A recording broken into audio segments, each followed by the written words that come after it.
Olá, pessoal! Hoje vamos falar sobre uma pioneira do rock que foi a primeira a gravar um dos maiores hinos do rock and roll dos anos 50.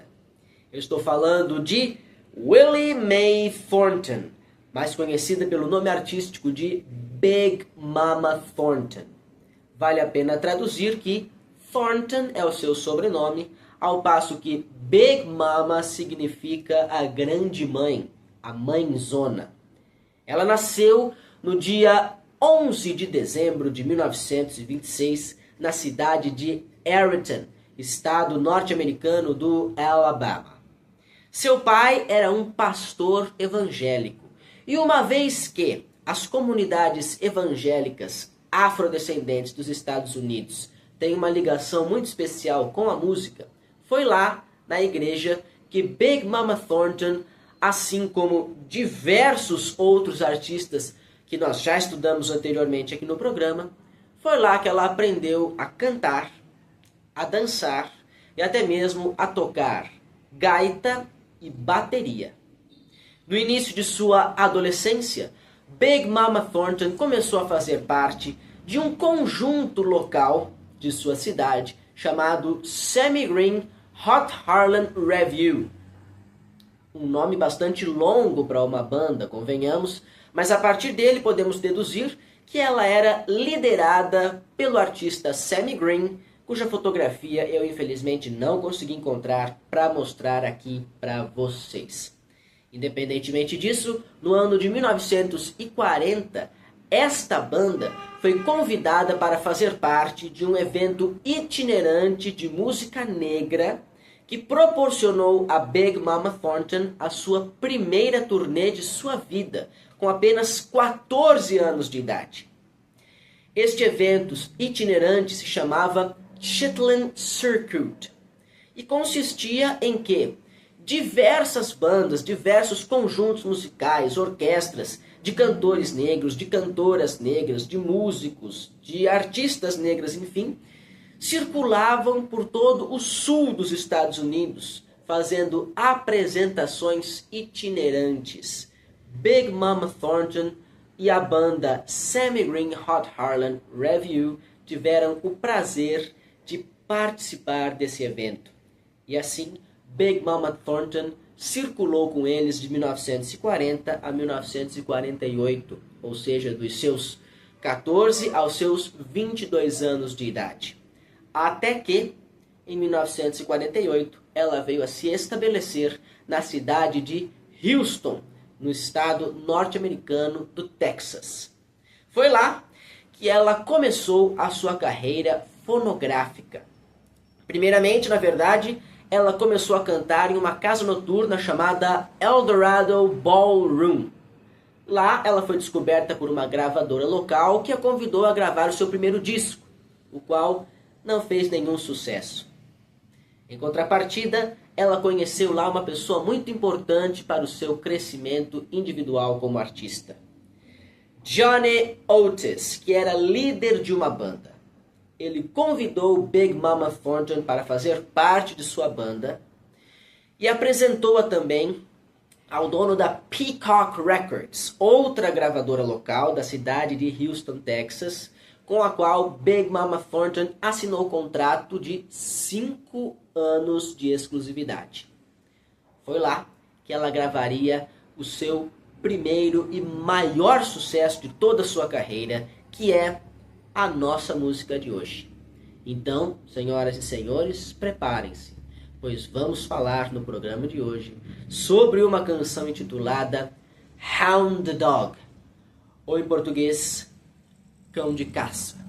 Uau! Esse é, como eu disse no início do programa, um dos maiores hinos do rock dos anos 50 e me arrisco a dizer de todos os tempos. A história começa mais ou menos assim. Johnny Otis apostava firme na carreira de Big Mama Thornton como cantora. E sendo assim, convidou uma dupla de compositores iniciantes, ainda adolescentes, para criarem sob medida uma canção para Big Mama Thornton gravar. Essa dupla de compositores iniciantes, minha gente, ainda adolescentes, minha gente, era ninguém mais, ninguém menos que Jerry Leiber e Mike Stoller. É a primeira vez que eu falo o nome deles aqui no programa, mas vocês podem guardar os nomes deles, pois nós iremos repeti-los extensamente nos nossos próximos episódios. Jerry Leiber e Mike Stoller são simplesmente uma das maiores duplas de compositores da era do rock. Uma verdadeira fábrica de sucessos, responsáveis por alguns dos maiores hits das décadas de 50 e 60, gravados por alguns dos maiores nomes dessa época da música internacional. E o primeiro sucesso da dupla é justamente a nossa música de hoje, Hound Dog, composta sob medida para Big Mama Thornton. Contam os compositores em uma entrevista que quando eles conheceram Big Mama Thornton pessoalmente, ficaram tão admirados pelo respeito que a figura dela impunha, que decidiram fazer uma canção justamente sobre isso. Uma mulher, uma eu lírico feminino, impondo respeito a um homem, a um interlocutor masculino que antigamente a maltratava. E para isso, eles utilizaram essa metáfora do cachorro. A letra original diz o seguinte: você não passa de um cão de caça. Para de chorar na minha porta.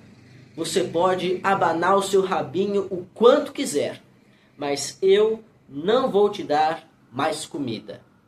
Ou seja, tratava-se de uma mulher pondo fim a um relacionamento abusivo, se empoderando, certo? Certo. Big Mama Thornton gravou Hound Dog no ano de 1952 e pasmem, minha gente, sua versão atingiu o primeiro lugar nas paradas de sucesso R&B, que era um ranking da Billboard destinado apenas para os músicos negros, né? Eu já falei disso algumas vezes aqui no programa. Os Estados Unidos vivia nesse momento uma segregação, especialmente nos estados do Sul, e, portanto, os cantores negros tinham uma parada de sucesso separada só para eles. E Big Mama Thornton atingiu o primeiro lugar nessa parada de sucesso R&B, onde permaneceu por 14 semanas, vendendo nada mais, nada menos que 500 mil cópias do seu disco. Mas, infelizmente, apesar desse sucesso arrebatador, houve uma versão que desbancou a gravação de Big Mama Thornton como o maior sucesso de Hound Dog. E vocês já devem saber qual é, pois se trata de uma canção mundialmente conhecida, na voz do futuro rei do rock. Elvis Presley gravou Hound Dog no ano de 1956 e atingiu o primeiro lugar nas paradas de sucesso nacionais durante 11 semanas consecutivas. Diferentemente das paradas de sucesso R&B, que eram destinadas apenas para os artistas negros concorrerem entre si, as paradas nacionais compreendiam todos os artistas do país, fossem eles negros ou brancos, e independentemente também do gênero musical, fosse country, jazz, blues, rock, pop, enfim, tudo. Agora, antes de falar aqui sobre a importância que a canção Hound Dog teve na carreira de Elvis Presley, eu sou obrigado a entrar num assunto com vocês. Vamos falar um pouco do porquê a gravação de Elvis Presley fez um sucesso assim tão maior do que a gravação de Big Mama Thornton. Para a gente ter ideia, a Big Mama Thornton vendeu, com a sua versão de Hound Dog, mais de 500 mil cópias de discos, o que já é um número bastante impressionante. Mas o Elvis Presley vendeu mais de 4 milhões de cópias de discos. uma diferença abismal. E por quê? A gente pode dizer que a gravação do Elvis é assim tão melhor do que a gravação da Big Mama Thornton?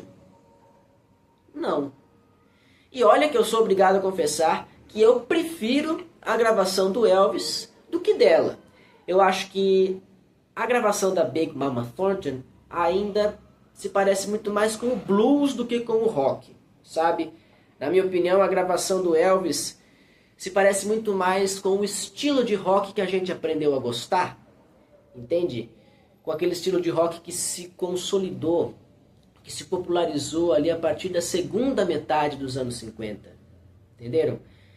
Mas apesar de eu gostar mais da versão do Elvis, a gente não pode dizer que a versão dele é melhor do que a versão da Big Mama Thornton. Nem pior.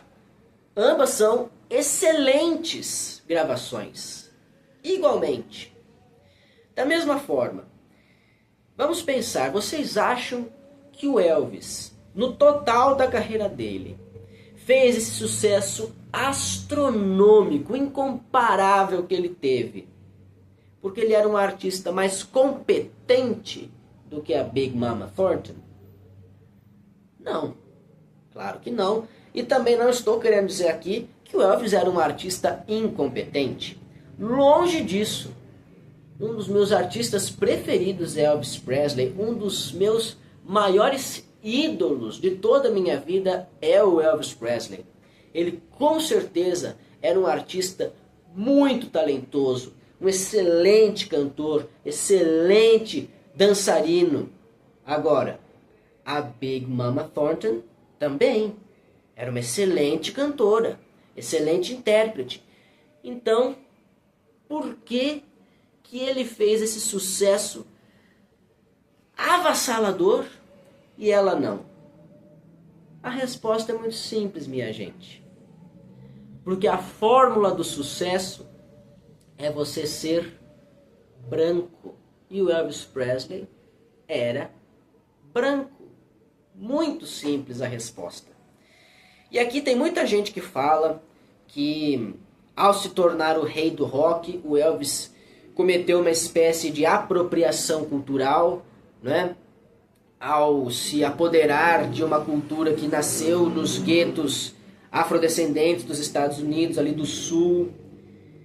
Eu discordo um pouco disso, porque o Elvis também cresceu em um gueto afrodescendente do sul dos Estados Unidos, né? Ele era de família branca, mas a família dele vivia no meio das famílias negras, né? Então, eu acho inevitável que ele tivesse como suas maiores inspirações artistas negros como Arthur Crudup, que nós já falamos aqui, como Sister Rosetta Tharpe, que também nós já falamos anteriormente, como a própria Big Mama Thornton.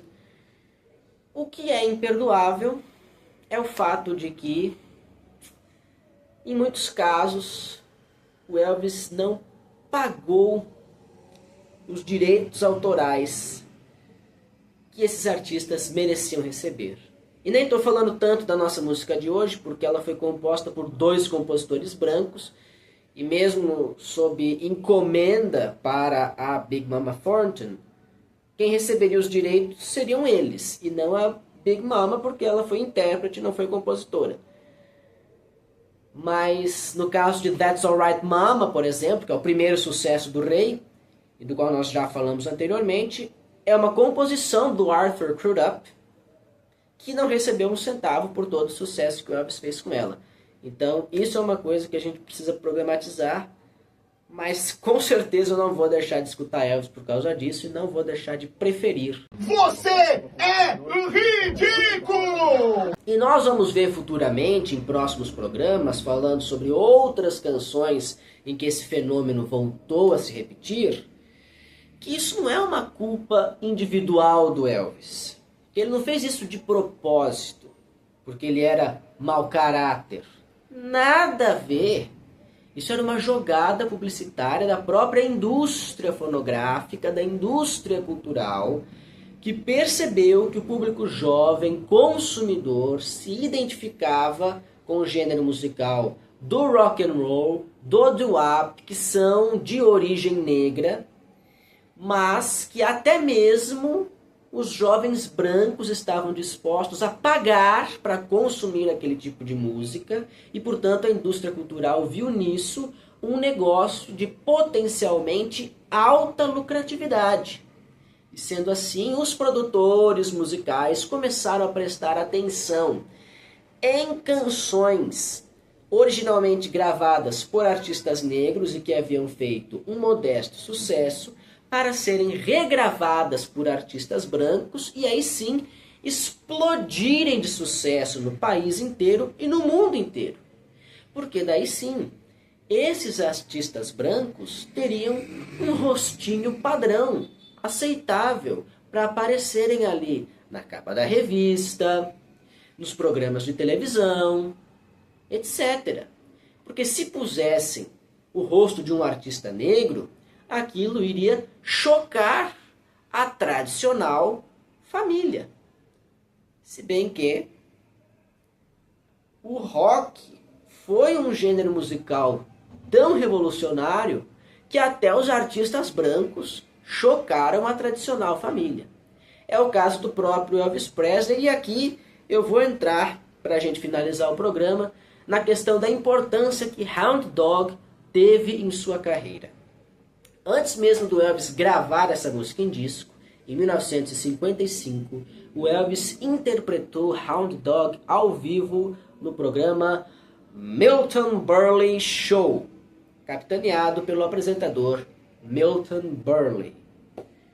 Aqui, minha gente, eu vou deixar na descrição do vídeo essa aparição ao vivo do Elvis, em que ele lança o seu requebrado fatal, os seus passes de dança, e a gente pode escutar os gritos das meninas da plateia. Tem até uma jovem que aparece em destaque assim na filmagem, que aparece com um sorriso largo, um olhar assim fixo, penetrante, batendo palmas com uma efusão que é até emocionante de ver. E o Elvis fazendo aqueles movimentos que foram considerados obscenos, que foram considerados muito explícitos sexualmente, né? Então, digamos que ele foi cancelado pelas famílias mais tradicionais. Tanto é que meio que para se redimir, um mês depois, ele reapresentou a música Hound Dog no programa Steve Allen Show, capitaneado pelo apresentador Steve Allen, no qual ele vestia um smoking a rigor, não requebrou nem um pouco para cantar, e ainda os caras do programa tiveram a pachorra de colocar um cachorro de cartola, um cachorro com uma expressão de cansado, juro mesmo, um cachorro com uma expressão de paisagem, como se estivesse olhando para o nada, de saco cheio daquele programa, para o Elvis interagir com o cachorro enquanto ele cantava. O próprio Elvis declarou depois, anos depois, numa entrevista, que aquela foi uma das experiências mais humilhantes que ele teve que passar na vida dele, só para fazer uma média ali com as famílias conservadoras que não podiam ver os movimentos pélvicos dele na televisão. Mas o Elvis não aguentou essa pose de bom moço por muito tempo. Tanto é que a gente pode ver que já em 56, quando depois de ele ter gravado Hound Dog em disco, ele vai cantar essa música no Ed Sullivan Show, que é um dos maiores programas musicais da história do mundo, capitaneado pelo apresentador Ed Sullivan. E aí ele já está com o seu gingado pélvico fatal, novamente atraindo os olhares e os gritos das meninas da plateia. Eu vou deixar essas 3 aparições ao vivo aí embaixo na descrição do vídeo. Vou deixar também uma aparição ao vivo da Big Mama Thornton cantando Hound Dog em 1964. Reparem na diferença da letra, porque enquanto a Big Mama Thornton cantava para um homem, né, usava essa metáfora do cachorro para falar de um homem, o Elvis Presley estava cantando sobre um cachorro de verdade. Um cachorro que fizeram uma propaganda de que ele seria um excelente cão de caça, mas que na verdade era um cachorrinho que não caçava nada, né? Essa modificação da letra do Elvis Presley, eu confesso que eu nunca tinha entendido tão ao pé da letra assim. Embora eu sempre tenha escutado a versão do Elvis, na minha cabeça ele estava falando com um amigo dele, uma pessoa que mentiu para ele, enganou ele, e aí ele fala, ah, você não vale nada e você não é mais meu amigo. Então na minha cabeça, para mim o Elvis estava dialogando com uma pessoa, no eu lírico da música. Mas pesquisando para fazer o programa de hoje, parece que a coisa é ao pé da letra mesmo. Parece que ele está realmente dialogando com um cachorro. Então, entendam como quiser, né? A interpretação é livre. O que eu não posso deixar de dizer antes de me despedir para vocês é que, embora eu tenha tentado domesticar o Elvis ali ainda nos anos 50, ele se negou à domesticação até 59, quando ele foi servir o exército, né? E voltou, aí sim, mansinho, mansinho, tanto é que ele parou de se apresentar ao vivo, depois que ele volta do exército em 1960, né? Ele fica até 68 sem fazer apresentações ao vivo, apenas lançando discos e gravando filmes. E aí em 68, quando ele volta, ele tenta recuperar essa pose rebelde que ele tinha conquistado. E na minha opinião, ele consegue. Porque aí ele volta com outro estilo, né? Com uma outra pegada que é fenomenal. Eu só não vou deixar... Ele canta Hound Dog nesse show de retorno dele em 68, que é um especial de Natal. Mas eu não vou deixar aqui embaixo na descrição do vídeo, porque é um popurrí. Então acho que não vem ao caso.